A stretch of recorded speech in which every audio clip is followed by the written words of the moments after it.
பலாக்கொட்டை தொக்கு எப்படி பண்ணுறதுன்னு பார்க்கலாமா? ஃபஸ்ட்டு வாஷ் பண்ண பலாக்கொட்டை எடுத்துக்கலாம். அதில் முழுகிற அளவுக்கு தண்ணி ஊற்றிட்டு கொஞ்சமாக உப்பு போட்டுட்டு ஒரு 1/2 அன் ஹவர் வேக வச்சு எடுத்துக்கலாம்.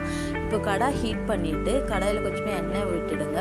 எண்ணெய் நல்லா காஞ்சி வர டைமில் கொஞ்சமாக கடுகு போட்டுட்டு கடுகு பொரிஞ்ச பிறகு கட் பண்ணி வச்சுருந்த வெங்காயம் போட்டுக்கலாம். வெங்காயம் நல்லா வதங்கிட்ட பிறகு கட் பண்ணி வச்சுருந்த தக்காளியும் போட்டுக்கலாம். தேவையான அளவு உப்பு போட்டுட்டு கொஞ்சமாக இஞ்சி பூண்டு பேஸ்ட் போட்டுக்கலாம். அது நல்லா வதங்கி வந்துட்ட பிறகு 1 ஸ்பூன் மிளகாத்தூள், 1 கிளாஸ் தண்ணி ஊற்றிட்டு அது தொக்கு மாதிரி நல்லா கொதிக்க விட்டுடுங்க.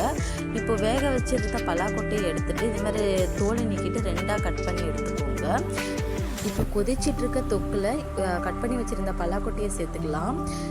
இதை நீங்கள் ஒரு 10 மினிட்ஸ் அப்படியே கொதிக்க விடுங்க, தொக்கு பதம் வர வரைக்கும். ஏன்னா அப்போ தான் பலாக்கொட்டையில் நல்லா மசாலா இறங்கி வரும்.